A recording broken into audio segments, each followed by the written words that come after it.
નમસ્કાર, હવામાન માહિતી યુટ્યુબ ચેનલ ઉપર આપનું સ્વાગત છે। આજે 27 તારીખ છે। 3 દિવસથી આપણા વિસ્તારમાં વરસાદી વાતાવરણ બનેલું છે, પણ હજુ સુધી વાવણીઓ વરસાદ થયો નથી।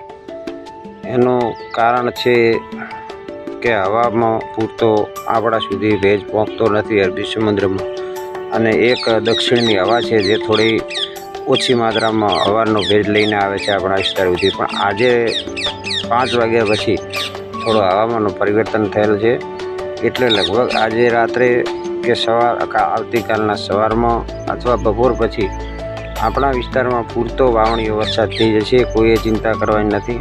સમગ્ર વાવ તાલુકામાં, સમગ્ર થરાદ તાલુકામાં અને નઈડપટ્ટો અને સાચોર જિલ્લો કહેવાય છે હવે તો, સાચોર જિલ્લામાં પણ વાવણી લાયક વરસાદ થઈ શકે। ઘણા મિત્રોના મને મેસેજ આવે છે સાચોરમાંથી, ત્યાંથી આ વાંક બાજુથી પૂછે, એટલે એમના માટે કોઈ ચિંતા કરવાની, એ પણ આપણો વિસ્તાર જ છે, એ કંઈ દૂર ના કહેવાય। એટલે લગભગ આજે રાત્રે અથવા કાલે સવાર સુધીમાં અથવા કાલ બપોર પછી સંપૂર્ણપણે વાવણી થાય તેવો વાવણી લાયક વરસાદ આપણા તાલુકામાં, આપણા વિસ્તારમાં થઈ જશે। કે જેમાં જે ગામડાઓનું હું નામ આપું તો ભોરોલથી કરી સણવાલ છે, જોડિયાળી, માવસરી અને આ બાજુ દૈયબ છે, કાસવી છે, નારોલી છે, દરેક પટ્ટામાં વાવણીઓ વરસાદ થઈ શકે, થવાની પૂરેપૂરી સંભાવના છે।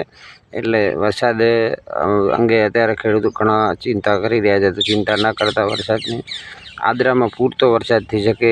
આ રાઉન્ડ 30 તારીખનો પૂરો થવાનો છે, એના પછી વરે 5 તારીખથી બીજો રાઉન્ડ આવવાનો છે। એમાં પણ હળવાથી લઈને મધ્યમથી લઈને કોઈક ગામડાઓમાં ભારે વરસાદ પણ શક્યતા છે, સંભાવના છે થવાની। એટલે અત્યારે આ રાઉન્ડ 30 તારીખ સુધી હજુ 3 દિવસ બાકી છે, એટલે કોઈ ચિંતા કરવાની નથી। પૂરતા પ્રમાણમાં વરસાદ થઈ જશે, બસ એ જ। અને વરસાદનું અમુક ટાઈમે આપણા સુધી ગાજવીજ થઈને જો આપણા ઉપર એમ લાગે કે વરસાદ અત્યારે આવ્યો પાછો ગાજવીજ થયો, તો આપણા વિસ્તારમાં કેમ, આપણા ગામડામાં કેમ ના થયો, તો એનું કારણ હોય છે જ્યાં હવામાં ભેજ ઓછો મળે ને હવા અને વાદળો ઉપર લેવલમાં જતા રહે, એટલે એ ઠંડા પડી જાય, જેના લીધે વધારે ઠંડા પડવાથી તે વાદળ પાછા ગળી જતા હોય છે, એટલે કે મટી જાય આપણી ભાષામાં કહીએ।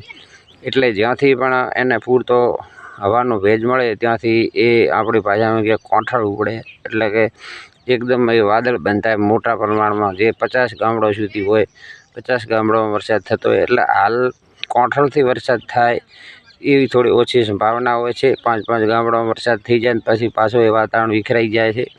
એટલે આ બેસતે ચોમાસે આવું રહેવાનું। આવતા મહિનામાં, આવતા રાઉન્ડમાં સમગ્ર આપણી ભાષામાં કહીએ તો કોંઠળો લઈને વરસાદ આવશે, જેમાં પવન હોય, ગાજવીજ હોય, અને એક સરખો બધા ગામડામાં ભારે વરસાદ થાય, અને એ 50 ગામડા સુધી, 100 ગામડા સુધી, 2 તાલુકામાં સરખો વરસાદ હોય છે।